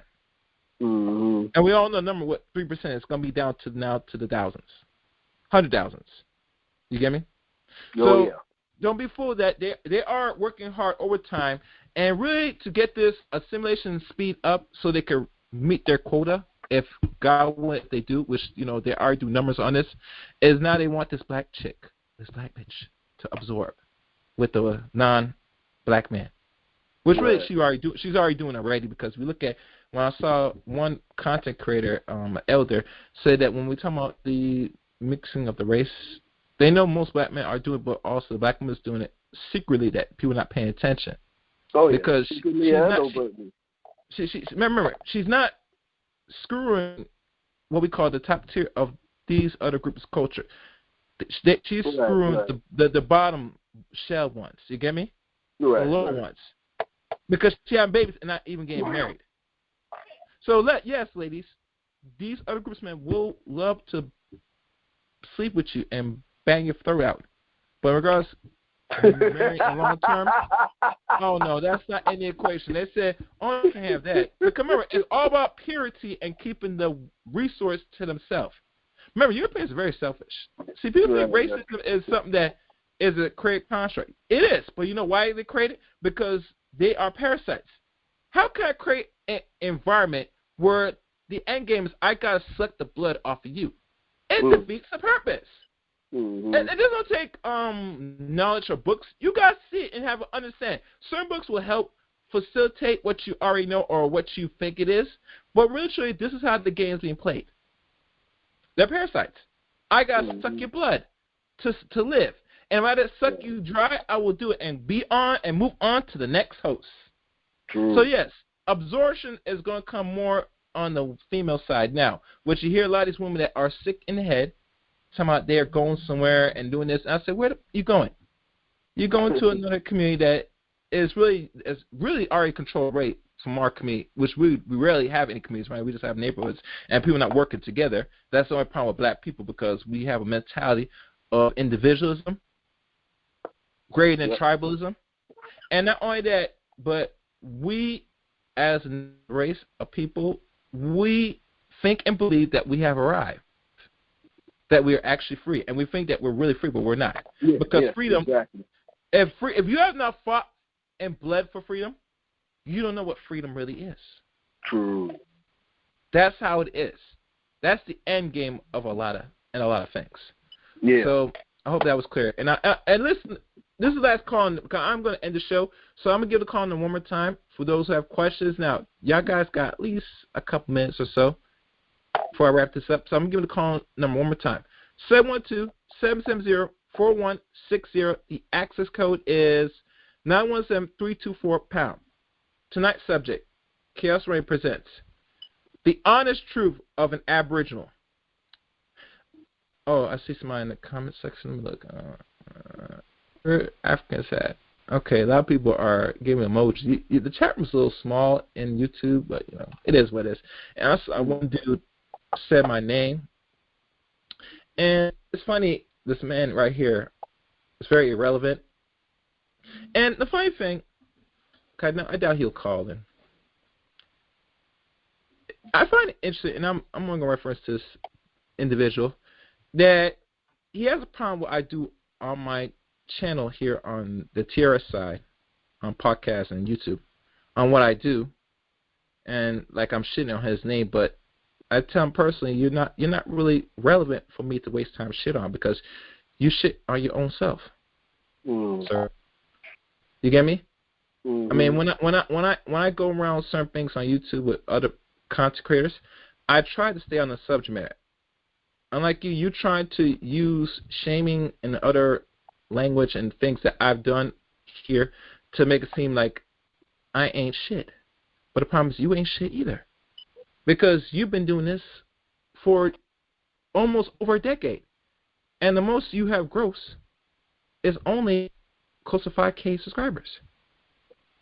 And everybody else that's been doing this shit for longer than me, or maybe you if you ever do content on YouTube, is I'm still fresh in it, and I'm late to this party where it's hard to build an audience.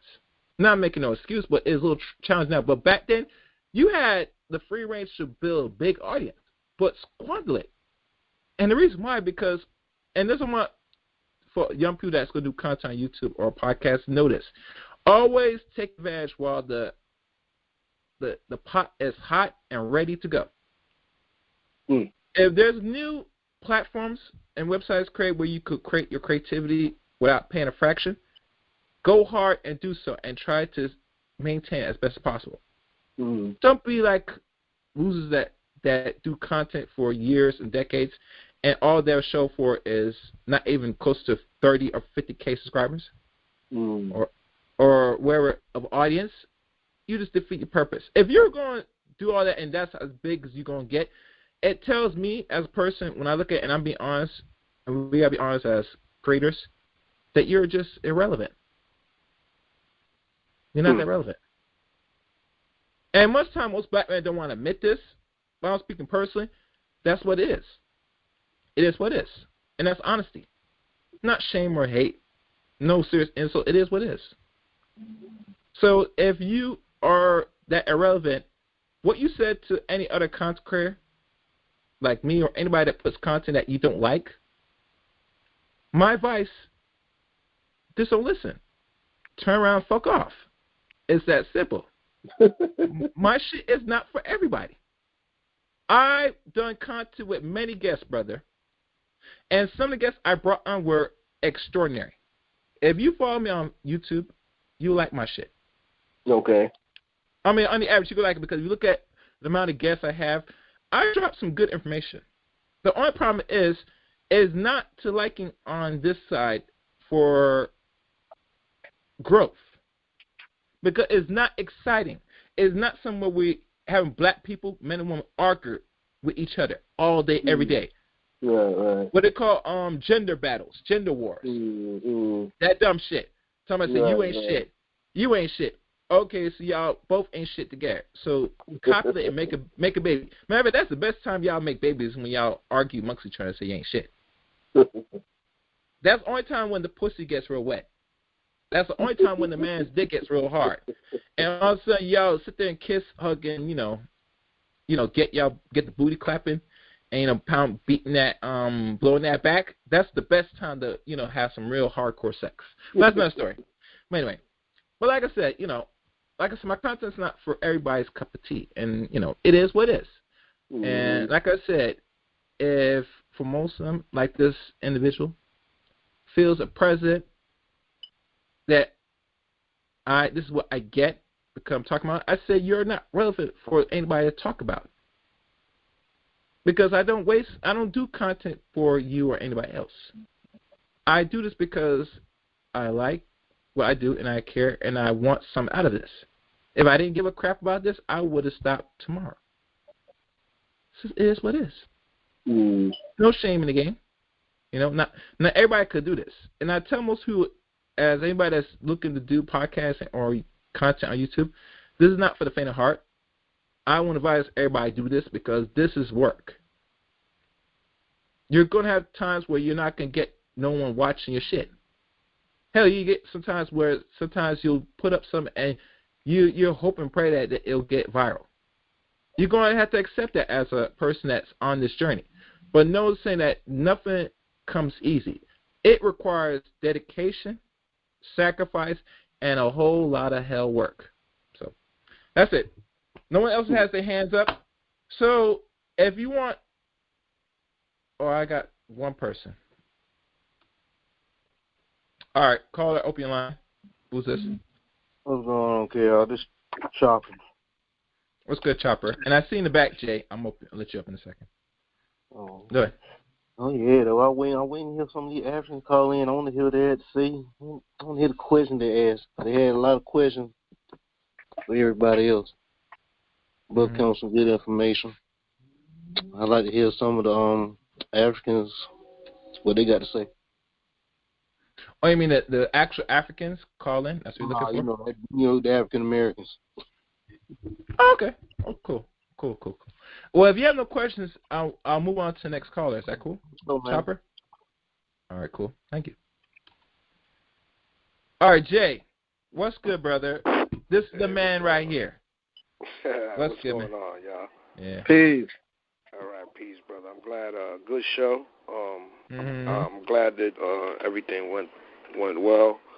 I hope the people got some clarification on some of their questions, or that they had, or maybe didn't submit. But I know that one of the reasons why I have requested for the brother to be on is because there's a lot of, if you want to say, debate, but we have two different sides. People have want to know more about this stuff, even though those that disagree, because they might not have the right information or information that connects to what others are trying to bring. So that was good, I think.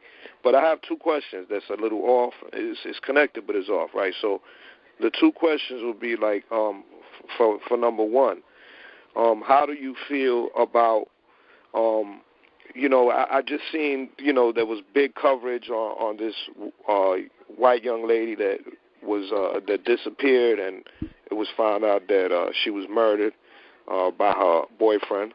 There was large coverage in the last 2 weeks on this young lady, and you know, my heart goes out to the family. I mean, doesn't matter whether she's white or not.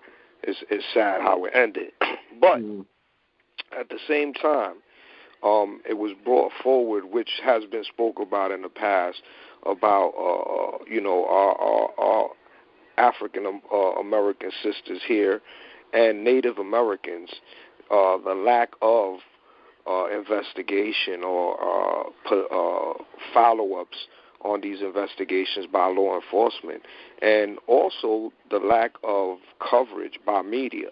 You know, so I wanted to get your perspective on that. If you know about the story, I'm pretty sure you heard about it.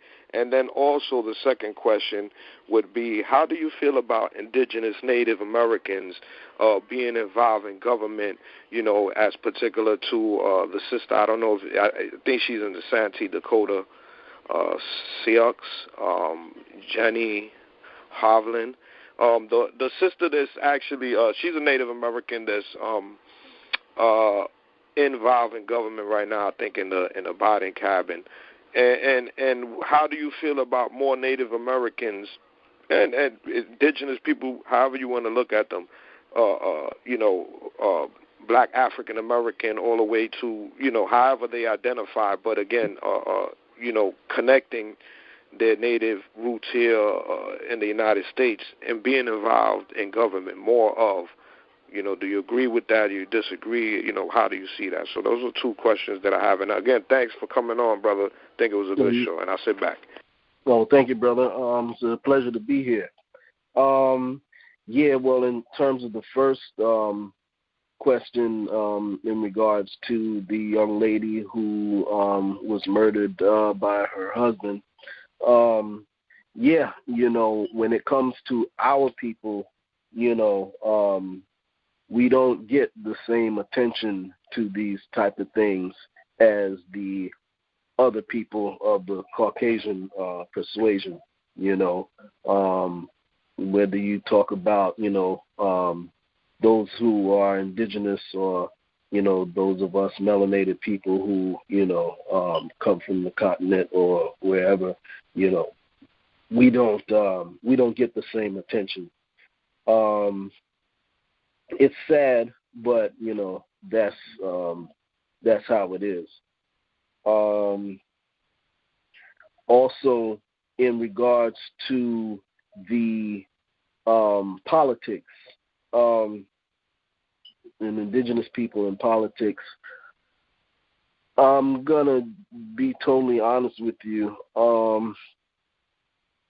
I'm more for self-determination and being sovereign unto ourselves, as opposed to being part of the U.S. corporation's political system. Because number one, as indigenous people, see, with a lot of these different what they call indigenous nations, a lot of them are supposed to be, so a lot of people think that what they call indigenous people on the reservations are sovereign, but they're not really completely sovereign. And the reason for that is because once you have federal recognition, then you have waived your sovereignty, because you are under federal jurisdiction. So you don't want to be under federal jurisdiction or be connected with the Bureau of Indian Affairs, because then the government owns you. So I'm all for maintaining sovereign status as indigenous people. And that goes back in line with what we were talking earlier about Marcus Garvey, Carlos Cooks, Noble Drew Ali, you know, in terms of governing ourselves, and doing for ourselves on all levels. Because once you involve these people into your affairs, then, you know, they're the ones who are going to, at the end of the day, have the say as to what you can and can't do. Like, for instance, years ago on the Narragansett Reservation, they were raided. Their reservation smoke shop was raided for selling cigarettes. You know, now if you're completely sovereign, then how is it that the authorities can come and pull you out of your smoke shop and get into a physical altercation with you for selling cigarettes on your own land? You know, because, you know, when you go on the reservation and, you know, they sell the cigarettes, you know, blah, blah, blah, blah, blah, you know, and they're not taxed or whatever, you know, they have a big issue. But the thing is that if you're sovereign and you don't have the government in your business on any level, then they can't tell you anything. Let's look at the Amish. If you look at the Amish, they don't tell the Amish anything. But again, the Amish, they don't contract with these people. And the most thing you'll see the Amish doing, they'll come into the stores and they'll sell their eggs, the Amish eggs and stuff like that, and whatever other natural products that they make and things like that. And that's pretty much it. Other than that, they have very little contact with outside entities. Not to, I'm sorry to go off on a tangent, but that's, pretty much it in a nutshell. Okay, cool. Again, thanks a lot, man. Oh, you're welcome, brother.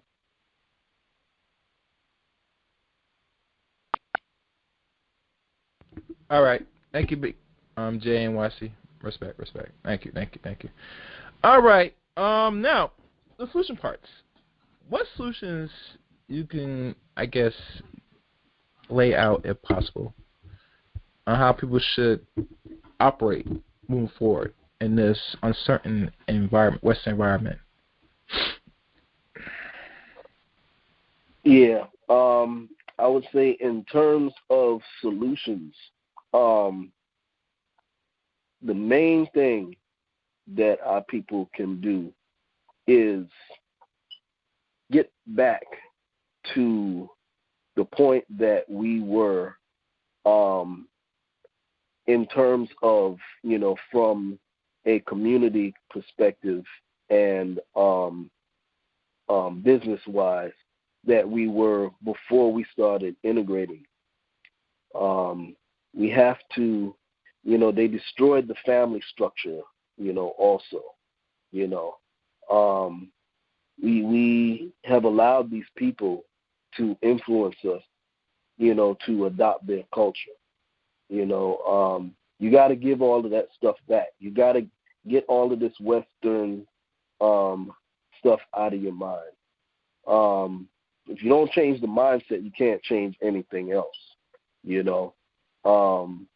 We need a family structure, and family doesn't mean, like they've conditioned us away from how it was originally. But family for us, for our people, wasn't the nuclear family. That's their thing. Ours was an extended family. So a family wasn't just your wife and your children.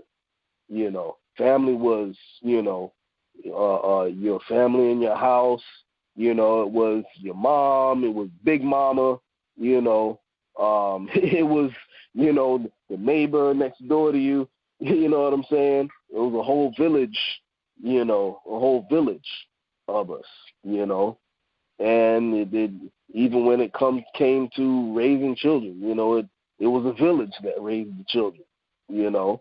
So we have to come back to a mindset of being communal, and come to a mindset of doing things communally as opposed to individual.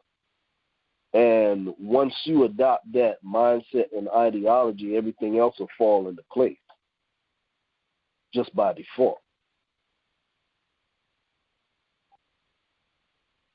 Excellent. And, Excellent. No, if you continue. Sorry, I don't want to interrupt. You know, and I would say, you know, those references that I mentioned earlier, I would say I would highly recommend reading those books. You know, The Philosophy and Opinions of Marcus Garvey, Carlos Cook's and Black Nationalism, the Prophet Noble Drew Ali's works, and also I would say read the book Return of the Ancient Ones by Empress Verdiasu Tiari Ghost and Il Bay. So you read those books, you know, and like I say, anything on Noble Drew Ali that you can get your hands on. Read those books and, you know, you'll have a totally different mindset. Our ancestors laid out everything for us, you know. If our people can create a Black Wall Street, you know, back in the days, you know, we should damn be able to do the same thing in this modern day and age.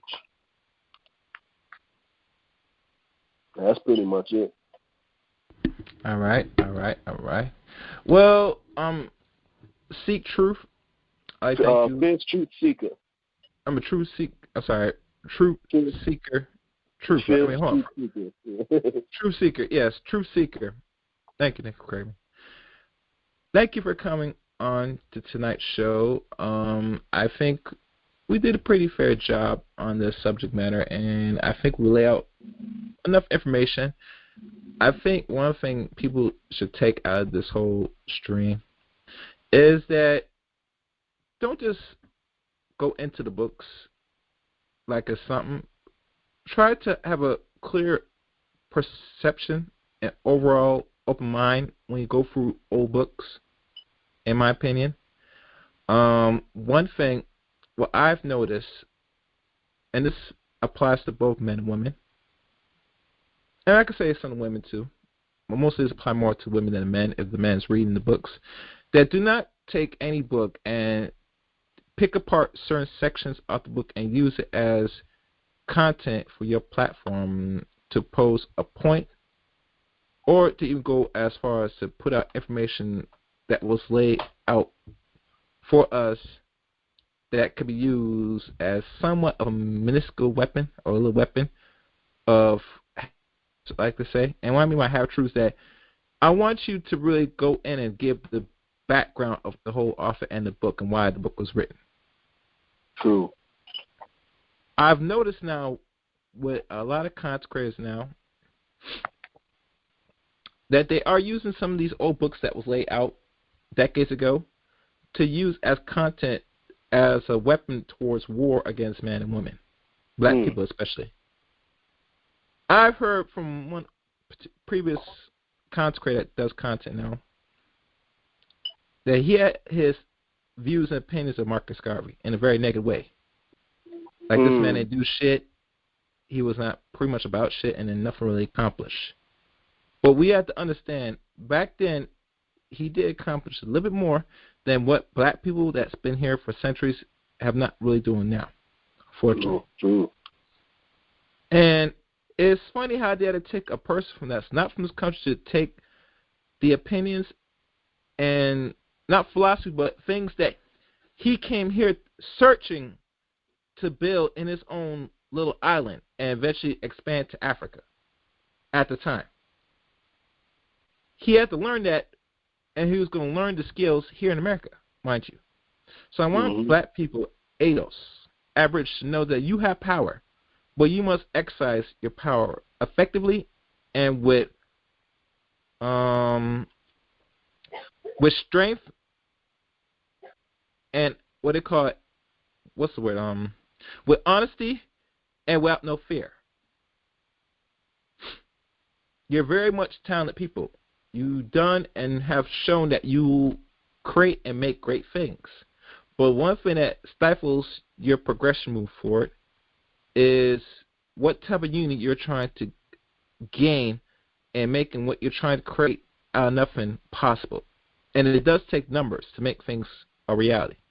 And as long as we as people here function as an individual and move beyond working enough as a collective, and I don't mean, when I mean collective, I don't mean all 100%. I'm talking about just enough. And there's no real serious percentage because it could range from 25% to even as low as 10%. The point at the end of the day is you have to work with other people in your group. That's how all other nations, other tribes do it. The European, the reason why he still functions and trying to hold on to the power he has because he still knows he has to work enough with the group. If he does not, he is finished. It's that simple. But he conditioned you, man, black woman in America, to work as an individual. It's the point now that you are using platforms for a form of greed and popularity. That's true. And I say to you, go right ahead and continue to do it, but don't bitch and complain about this system. Matter of fact, I would advocate most people don't even talk bad about this Caucasian man and his system because you love it. You indulge it. You lust for him. Hell, you will go on your knees and suck him dry if needed. That's just true. To get peace of him. And they do it literally. They do it with a smile on the face, bro. Both the man and the woman. I don't care. Just for that. There you go. So that's all I'm gonna say. Thank you, Truth Seeker. If anything, if anything else, like I said, just hit me up, and depending on what I'm doing, we'll do something again. But I look forward to it. Like I said, this is a thing that's I brought out just have the conversation, and I'd like to give thanks to Jay NYC. He's the one that had me try to do this show, so give praise to Jay, like always. Yeah, but that's all for me. But thank you, and we'll talk soon. All right, brother? Yo, thank you for having me, man. It's a wonderful show, man. Wonderful show. All right, then. Take care now. Okay, you too, brother. How do I see the acquire? Don't worry. I got you. Okay. You get me? All right. But remember, I would love that message of what we talked about earlier. Okay. Once you hit me up, I will normally let you know. Okay, sounds good, man. Sounds right, good. For sure. Okay. Oh, and one other thing, is there anywhere where people can find you? I forgot that.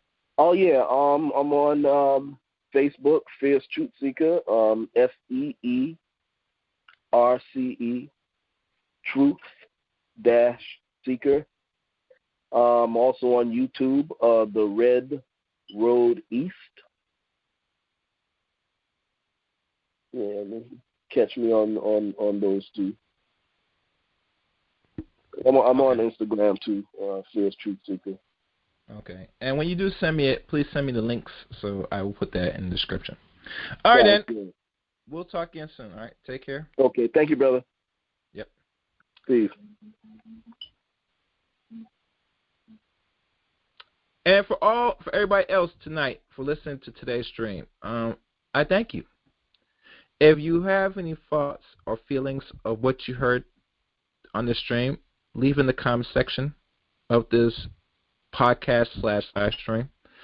Also, you could hit me up on Facebook, Eric Rain, and you can now follow me on Twitter at ChaosRain7. So that's it for me. Until next time, take care and good night. I'd like to give a special thanks to the Freece Truth Seeker for being the special guest of today's stream. And the links to subscribe or follow him will be in the description. And like always, comment, subscribe, and like this video. You can follow me at Twitter at ChaosRain7. And now follow me on Facebook, Eric Rain on Facebook. Thank you for listening again. Until next time, videos rain.